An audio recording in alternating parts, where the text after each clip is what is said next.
خواب آ رہی تھی بار بار کہ اپنے بیٹے کے گلے پر چھری چلانی ہے، تو آئے اور آ کر حضرت اسماعیل علیہ السلام کے سامنے آپ نے اپنے خواب کا اظہار کیا، اور آ کر اظہار کرنے کے بعد پوچھا فانظر ماذا تری، قرآن میں یہ ورڈ، یہ اللہ تعالیٰ نے ان کے مکالمے کو بھی محفوظ کر دیا، اتنا خوبصورت وہ مکالمہ ہے۔ فرمانے لگے فانظر ماذا تری، کہ بیٹے میں نے تو دیکھا ہے کہ اس طرح سے خواب آیا اور میں تمہارے گلے پر چھری چلاتا ہوں، فانظر ما، تو بتا تو کیا کہتا ہے، تیری کیا رائے ہے؟ تو عرض کرنے لگے قال یا ابت افعل ما تؤمر، اللہ نے آپ کو جو حکم دیا ہے نا وہ کر گزری ہے۔ آپ نے فرمایا جو بھی کہا ہے، جلا دینے کا کہا ہے جلا دیں، مار دینے کا کہا ہے مار دیں، جو کہا ہے کچھ بھی ہو، جب یار کی رضا آ گئی، یہ چیز ہمیں سیکھنی چاہیے، یہ اللہ کے پیاروں کی ادائیں ہیں۔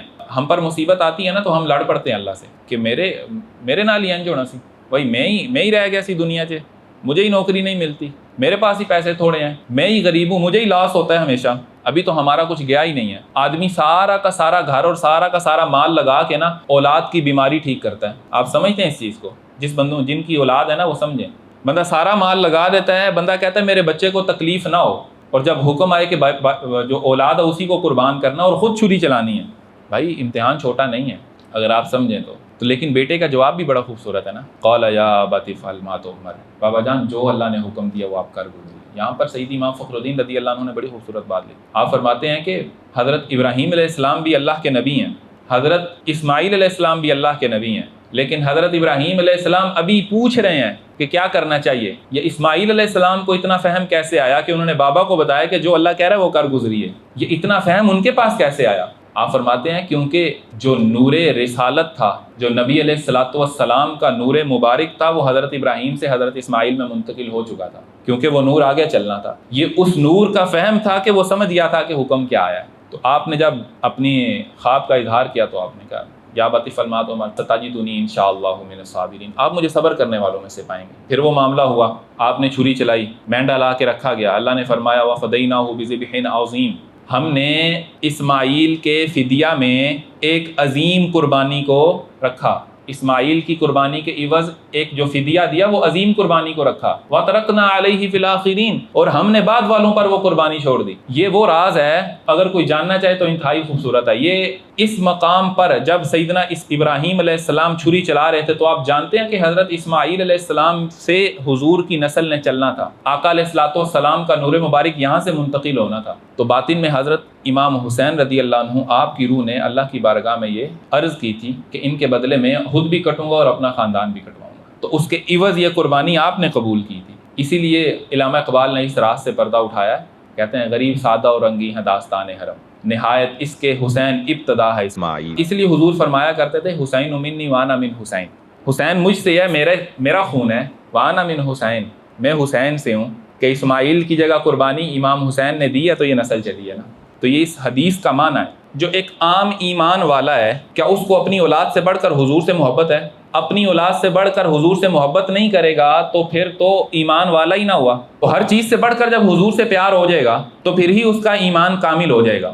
سیدنا ابو بکر صدیق رضی اللہ تعالیٰ عنہ آپ فرماتے ہیں غزوہ بدر میں جب ان کا بیٹا مسلمان ہوا، آ کر کہنے لگا ابا جان غزوہ بدر میں 3 مرتبہ تلوار کے نیچے آپ آ گئے تھے، میں نے کہا چلو والدہ چھوڑ دیتا ہوں۔ آپ فرمانے لگے بیٹا تو ایک دفعہ بھی نیچے آتا تو میں تجھے نہ چھوڑتا، تو میرے حبیب کے خلاف آیا تھا۔ تو اولاد سے بڑھ کر حضور سے محبت ہوئی تھی نا، کہ جب حضور سے اپنے سے بڑھ کر محبت ہے تو حضور کی آل سے بھی تو اپنی اولاد سے بڑھ کر محبت ہے، تبھی تو ایمان ہے۔ یہی تو حدیث کے الفاظ ہیں، جو اپنی اولاد سے بڑھ کر میری اولاد سے محبت کرے، کہ یہ امتحان بھی تو تھا نا کہ اپنے بیٹے کے گلے پر چھری چلانی ہے، لیکن جب یہ معلوم ہوا کہ حضور کے بیٹے کے گلے پر چھری چلے گی تو یہ اس سے بھی بڑا امتحان تھا۔ تو یہ امتحان صرف ابراہیم کا نہیں ہے، یہ پوری کائنات کا امتحان ہے جو کہ حضور سے محبت کرنے والی ہے۔ تو یہ ہر اس بندے نے اپنے دل میں قربانی دی ہے، اہل بیت کے گلے پر جو چھری چلی ہے، یہ ہر اس بندے کا دکھ اور درد ہے جس کے دل میں ایمان کی شمع ہے، تو یہ قربانی اہل بیت نے دی ہے، اور یہ درد ہر دل کا ہے، کیونکہ ہر دل میں اگر ایمان موجود ہے۔ حضرت ابراہیم علیہ السلام چونکہ اپنی اولاد سے بڑھ کر امام حسین رضی اللہ عنہ سے پیار کرتے ہیں، تو پھر قربانی ان کی بھی قبول ہوئی ہے۔ آپ دیکھ لیں سیدنا ابراہیم علیہ السلام، آپ کو اللہ نے کون سا مرتبہ عطا کیا؟ آپ کیا ہیں؟ خلیل اللہ۔ خلیل کا کیا مطلب ہے؟ اللہ کا دوست۔ اس لیے قرآن میں آیا ہے ان ابراہیم لحلیم اواہ منیب، اللہ فرما رہا ہے کہ جو ابراہیم ہے نا، اب اللہ خود اپنے بندے کی تعریف فرما رہے ہیں، جو ابراہیم ہے میرا بندہ ہے یہ بڑا تحمل والا ہے، حلیم کہتے ہیں تحمل والا، اواہن کا مطلب ہے آہیں بھرنے والا۔ جب کسی سے بڑی زیادہ محبت ہو جائے نا تو محبوب کی یاد میں آہیں بھری جاتی ہیں، ابراہیم نے اتنی آہیں بھری ہیں کہ اللہ نے قرآن میں ذکر فرمایا کہ میرا ابراہیم تو بڑی آہیں بھرنے والا ہے۔ منیب کا مطلب ہے لوٹنے والا ہے۔ تو سیدنا ابراہیم علیہ السلام کو خلیل ہونے کا درجہ ویسے نہیں مل گیا۔ اگر خلیل بننا ہے نا، اگر خلیل بننا ہے تو ایک ہی رول ہے، آپ کو اپنی زندگی کا اسماعیل قربان کرنا پڑے گا۔ ہر آدمی کی زندگی کا ہے۔ اگر چاہتے ہیں کہ اللہ کے قریب ہوں تو پھر اللہ کے لیے وہ قربان کرنا پڑے گا۔ دیکھ لیں، کچھ لوگوں کو اپنی دولت عزیز ہے، کچھ لوگوں کو اپنا وقت عزیز ہے، کچھ لوگوں کو اولاد عزیز ہے، کچھ لوگوں کو والدین عزیز ہیں، پریورٹیز ہے نا، بیوی عزیز ہے، دنیا عزیز ہے۔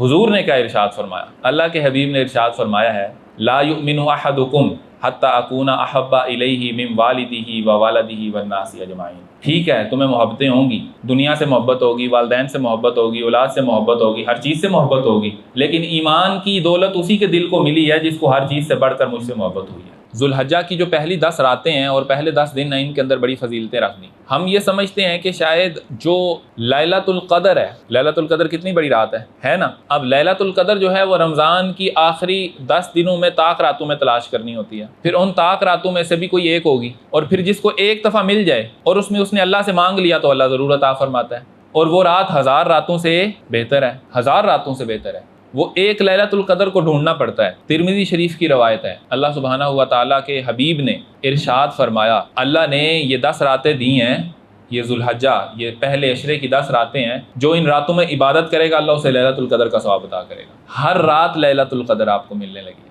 اور پھر حضور نے ارشاد فرمایا، جو ان دنوں میں روزہ رکھے گا، اس پہلے عشرے میں، پہلے 9 دن ہوتے ہیں نا، 10ویں دن تو عید ہوتی ہے، جو روزہ رکھے گا اسے ایک روزے کے عوض 1 سال کے روزوں کا اجر ملے گا۔ 1 سال کے روزے، یہ میں ترمذی شریف سے روایت پڑھ رہا ہوں آپ کے سامنے۔ اور اللہ سبحانہ ہوا تعالیٰ 9 ذی الحجہ کو بہت بڑی تعداد میں لوگوں کو جہنم سے آزاد فرماتا ہے۔ اور صحیح روایت میں حضور نے ارشاد فرمایا کہ یہ 10 دن آنے والے ہیں، یہ اتنے اہم ہیں، اتنے اہم ہیں، اگر آپ میں سے کوئی اس میں چھوٹا سا بھی کام کرتا ہے نا، نیکی کا کوئی چھوٹا سا کام، کسی کو پانی پلا دیا، صدقہ کر دیا، مسکرا کے مل لیا، یہ چھوٹے چھوٹے کام ہیں، بڑے آسان ہوتے ہیں۔ کسی نے چھوٹا سا بھی کام کیا، اللہ سبحانہ ہوا تعالیٰ کو عام دنوں کے بہت بڑے کاموں سے بھی بہت پیارا ہے۔ تو یہ اتنی فضیلت والے 10 دن ہیں۔ تو پہلی بات تو یہ ہے کہ اگر اللہ سبحانہ ہوا تعالیٰ کی جانب سے کسی نعمت کا اعلان ہو تو پھر اس نعمت کو نظر انداز کرنا بھی ناشکری ہوا کرتا ہے۔ پہلی بات تو ایک تو ہم نے ناشکری سے بچنا ہے۔ 10 دنوں میں ہمیشہ یہی کہتا ہوں کہ بہت بڑی عبادات کے پلان نہیں بنایا کریں، پھر ہوتی ایک بھی نہیں ہے۔ پلان کریں چھوٹی چھوٹی عبادات کا، چھوٹے چھوٹے کاموں سے سٹارٹ لیں، اللہ کا ذکر سٹارٹ کریں، صبح و شام میں استغفار شروع کریں، سبحان اللہ، الحمدللہ، تکبیرات، تسبیحات۔ ان دنوں میں تو تکبیرات اور تسبیحات کہنے کا ویسے بھی بڑا اجر ہے۔ چھوٹے چھوٹے کام شروع کیا کریں، سب سے آسان کام یہ ذکر اللہ اتنا آسان ہے، 100 دفعہ درود پاک پڑھنا ہو، نہ وضو کرنے کی ضرورت ہے، نہ توجہ کی ضرورت ہے، تسبیح پکڑنے شروع کر دیں، ہو جائے گا۔ پہلا تو اسٹیپ ایسے ہی ہوا کرتا ہے نا، بعد میں جا کر آدمی ان منازل پر آتا ہے کہ آدمی جو ہے پوری توجہ کے ساتھ، پورے معاملات کے ساتھ پڑھتا ہے۔ شروع میں تو ایسے ہی ہوا کرتا ہے۔ اسی طریقے سے استغفار کریں، اللہ کا ذکر کریں، تسبیحات کریں، تو یہ 10 دن آنے والے ہیں، تو اس طریقے سے اس انداز سے شروع کریں کہ آپ اس کی نعمتوں کو سمیٹ سکیں۔ یہ بڑے قیمتی دن آ رہے ہیں۔ جو عید الاضحیٰ ہے، اس کو قربانی والی عید کہتے ہیں۔ قربانی والی عید کہتے ہیں نا جی، قربانی کسے کہتے ہیں؟ قربان کر دینا بہت بڑا درجہ ہے، قربانی کرنے کے بعد ایمان بڑھتا ہے، تو یہ کوئی عام چیز نہیں ہے۔ ایسا نہیں ہے کہ آپ نے ایک جانور لے لیا اور اس کے گلے پر چھری چلا دی تو یہ قربانی ہے، یہ اس کا اظہار ہے۔ اس کے پیچھے قربانی کا بڑا فلسفہ ہے۔ اگر آپ قرآن پڑھتے ہیں تو قرآن کی ایک آیت ہے، اللہ فرماتا ہے لن ینال اللہ لحومها ولا دماؤها ولکن ینالہ التقوی منکم۔ اللہ کو نہ تو تمہارا خون پہنچتا ہے، نہ تمہارا گوشت پہنچتا ہے، ہاں ایک چیز ہے جو اللہ کو پہنچتی ہے، وہ تمہارے دلوں کا تقوی ہے۔ جو تم نے نیت خیر کی تھی وہ تو اللہ کو پہنچتا ہے۔ 1 کروڑ روپے کی قربانی کر دی، خیر کی نیت نہیں تھی، اللہ کے سامنے 1 کروڑ ہو یا 1000 ہو، اس کی یہ کوئی وقت نہیں ہے۔ اللہ آپ کے دل کی خیر نیت کو دیکھتا ہے۔ کسی نے بڑی مشکل سے قربانی کی اللہ کی رضا کے لیے، وہ بندہ پھر بازی لے گیا۔ لن تنالوا البر حتى تنفقوا مما تحبون، یہ دوسری چیز ہے۔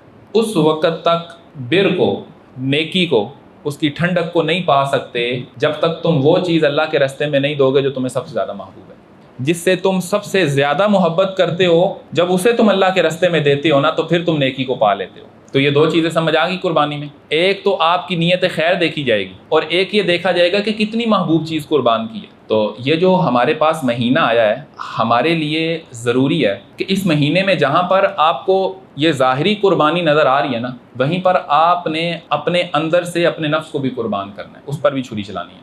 ہفتہ وار لیکچر میں شرکت کے لیے اپنے قریبی برہانیہ کے سینٹر میں تشریف لائیں۔ اللہ